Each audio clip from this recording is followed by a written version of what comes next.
Vamos a hablar sobre la norma oficial mexicana de la NOM 017 STPS 2008, equipo de protección personal, selección, uso y manejo en los centros de trabajo.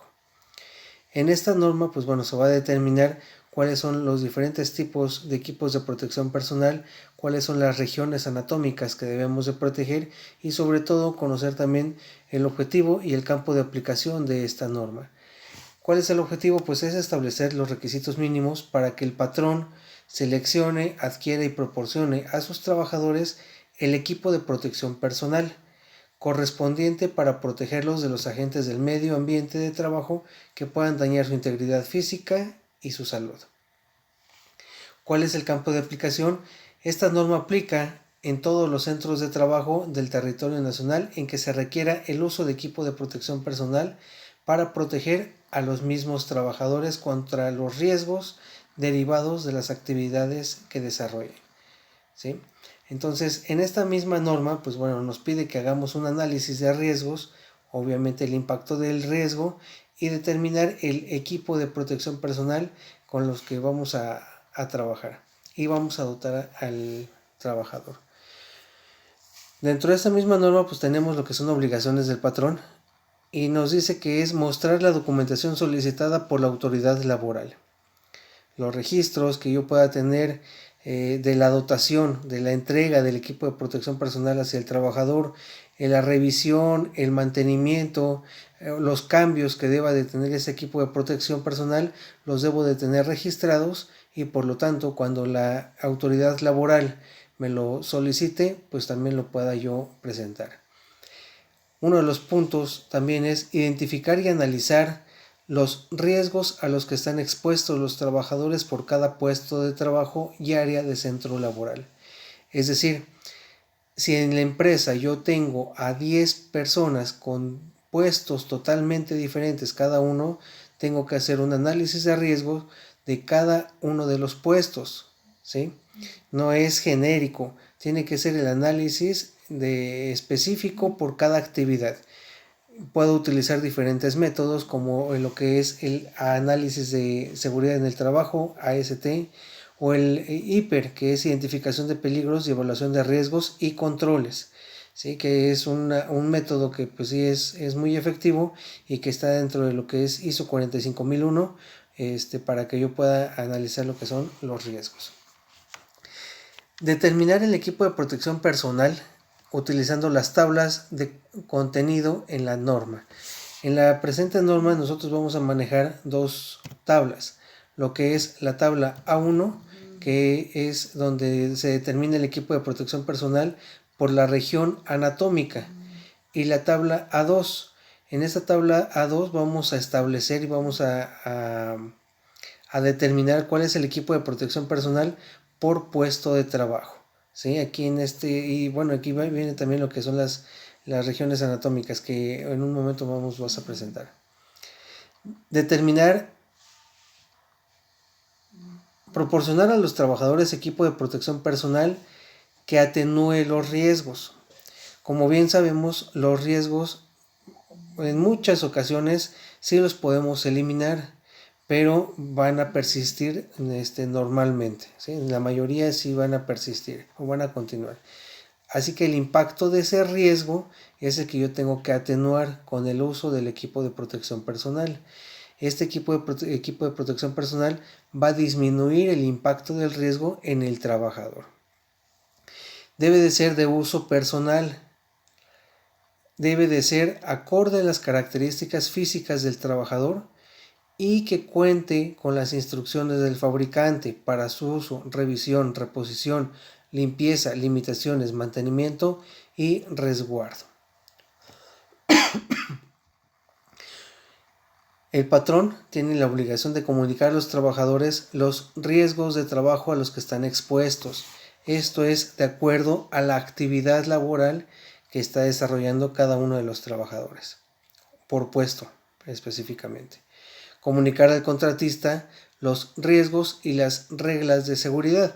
Si tengo un contratista que va a llegar a mi empresa a realizar un trabajo, supongamos, de altura, un trabajo en alturas, pues es un trabajo peligroso. entonces le tengo que comunicar al contratista los riesgos y las reglas de seguridad que debo de tener o que tengo en la empresa y que el contratista se tiene que acatar, las tiene que acatar este contratista. Proporcionar la capacitación sobre el uso y medidas de seguridad del equipo de protección personal. Se debe de proporcionar toda esta información también para que se pueda hacer uso de este equipo de protección personal. La capacitación es importante en el uso de equipo de protección personal para trabajos en alturas, para trabajos en espacios confinados, para trabajos con corte, para trabajos con soldadura, eléctricos, manejo de sustancias químicas peligrosas. Todo ese tipo de trabajos que son peligrosos deben de tener capacitación constante para que puedan tomar las medidas de seguridad y del equipo de protección personal. Proporcionar la capacitación sobre el uso, ya lo comentamos. Supervisar que los trabajadores utilicen el equipo de protección personal también es una obligación del patrón. Estar supervisando que el personal tenga el equipo de protección personal y también lo use. No nada más es proporcionárselo y no hay ninguna supervisión. Tenemos que estar supervisando constantemente. Y otra de las obligaciones del patrón es identificar y señalar las áreas del centro de trabajo en donde se requiere el uso obligatorio de equipo de protección personal. Que aquí, bueno, ya lo vamos a ligar o vamos a hacer uso también de la norma 026 para que podamos colocar la señalética correspondiente en las zonas donde se hace el uso obligatorio del equipo de protección personal.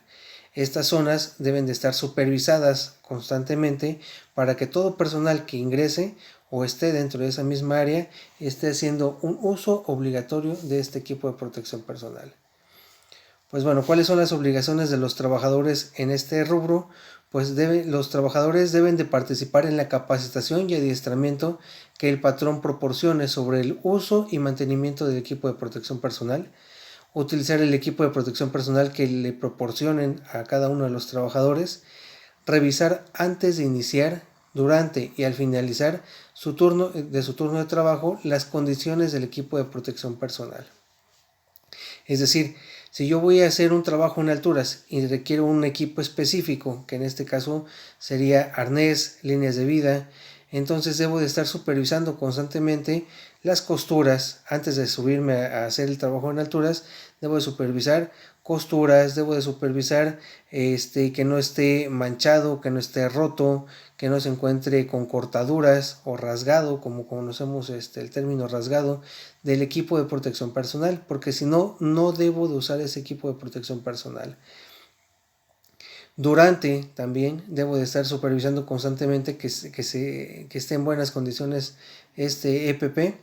Y al finalizar el uso de este equipo de protección, bueno, también revisarlo para una pronta o un próximo uso y mantenerlo guardado en el área correspondiente para que no tenga ningún desperfecto cuando yo lo quiera volver a utilizar. También el confinamiento o el resguardo que debe de tener este equipo de protección personal debe ser específico. Informar al patrón cuando el equipo de protección personal esté dañado. Pues bueno, si el casco, si los guantes ya no están en su vida útil de cada uno de estos artículos o equipos de protección, entonces lo tengo que hacer saber al patrón.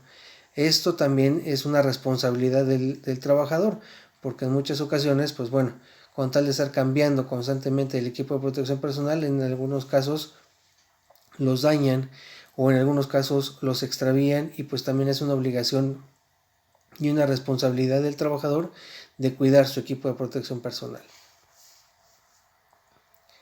Veamos lo que son las indicaciones para el uso: revisión, reposición, limpieza, limitaciones, mantenimiento, resguardo y disposición final del equipo de protección personal.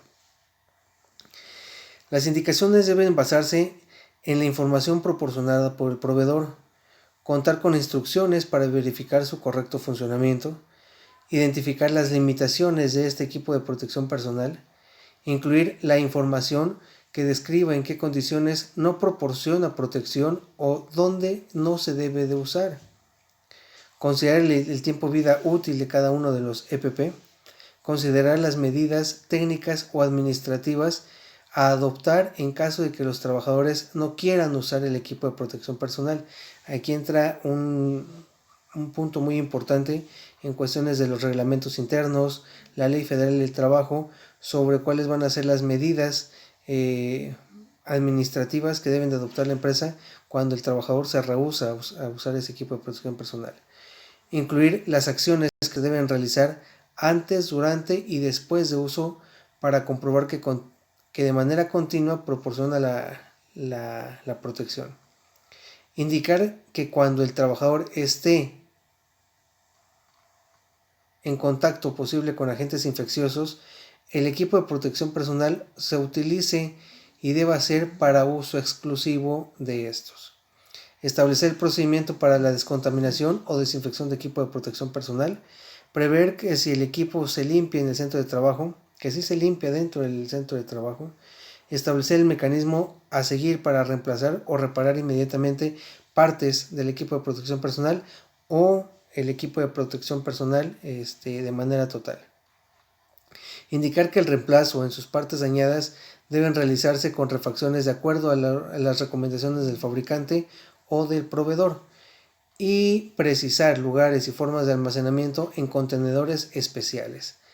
De igual forma, establecer las medidas de seguridad para tratarlo como residuo sólido. Cuando ya vamos a desechar un equipo de protección personal, también tenemos que saber cómo lo vamos a desechar y a confinar.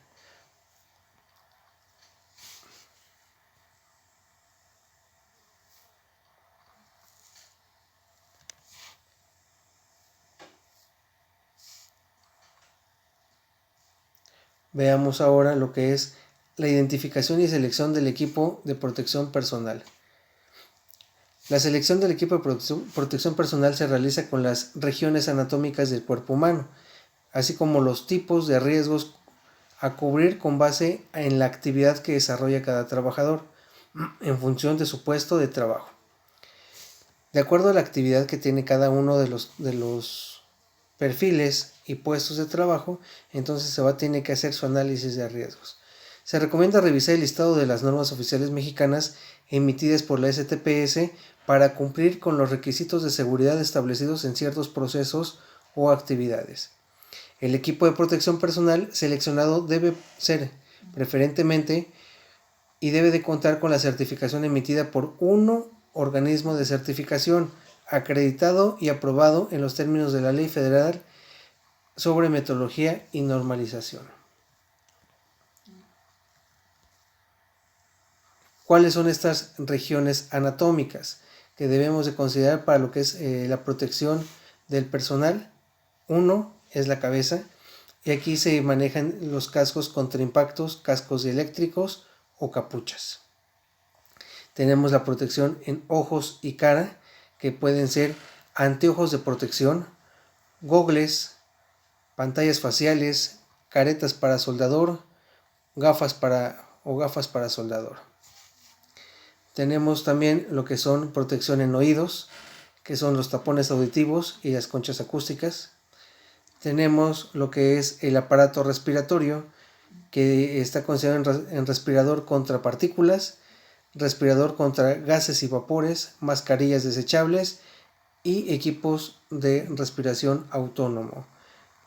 Extremidades superiores, que es guantes contra sustancias químicas, guantes dieléctricos, guantes contra temperaturas extremas, guantes que conocemos como los guantes de carnaza normal, mangas. Tenemos para la protección del tronco lo que es mandil contra altas temperaturas, mandil contra sustancias químicas, overol, batas y ropa contra sustancias peligrosas.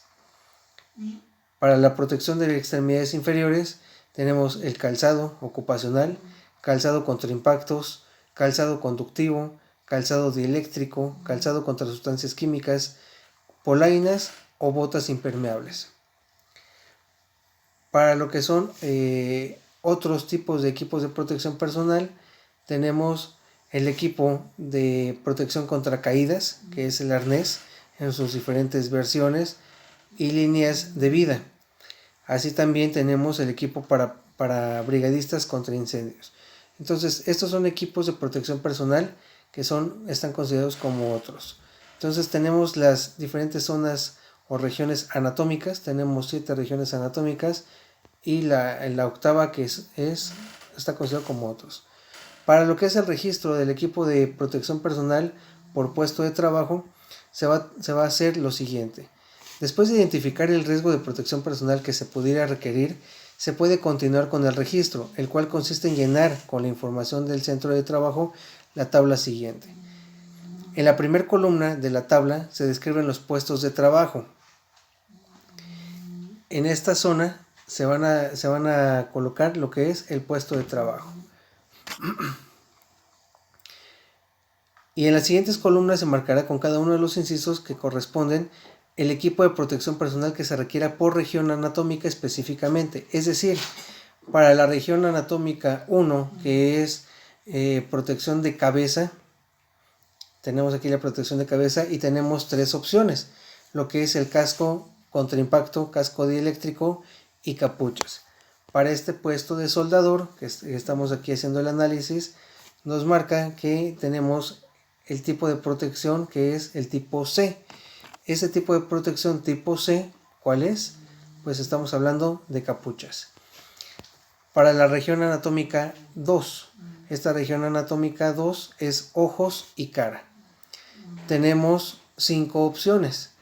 Entonces vamos a determinar que para un puesto de soldador necesitamos protección de D y E, que es careta para soldador, obviamente para la cuestión visual, y gafas para soldador. Pueden ser estas dos opciones. Por eso se marca en la siguiente columna lo que es D y también lo que es el inciso E. Tenemos para la tercera región anatómica. La tercera región anatómica son oídos, que se subdivide en tapones auditivos o conchas acústicas. Este trabajador necesita, de acuerdo a este análisis, necesita el tipo A, que son tapones auditivos. Tendremos que ver en el análisis de riesgos cuáles son los decibeles que se hace en el estudio de ruido para determinar qué tipo de tapones auditivos y cuál sería la capacidad de protección de esos tapones auditivos en decibeles. Para la región anatómica 4, que tenemos aquí, que es el aparato respiratorio, se subdivide en 4, que es respirador contra partículas, respirador contra gases y vapores, mascarillas desechables y equipo de respiración autónomo. Pues como sabemos, cuando se está trabajando con soldadura, pues sí hay un desprendimiento de algunos vapores y algunas partículas. Entonces se va a colocar la letra A, que es la protección que requieren respiradores contra partículas. En esta zona, que es la región anatómica 4, requerimos entonces protección tipo A. Para lo que es la zona anatómica 5, que es extremidades inferiores, pues bueno, entonces requerimos guantes contra sustancias químicas, guantes eléctricos, guantes contra temperaturas extremas, guantes simples sencillos o mangas. Entonces aquí en la región anatómica 5 requerimos que es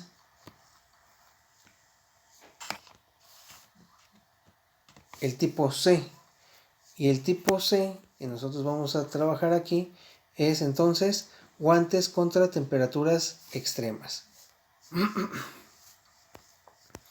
La región anatómica 6, estamos en esta parte, estamos manejando cuál es la región anatómica 6, es el tronco.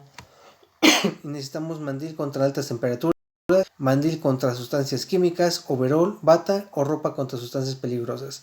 Pues obviamente para la actividad del soldador lo que requerimos entonces es mandil contra altas temperaturas.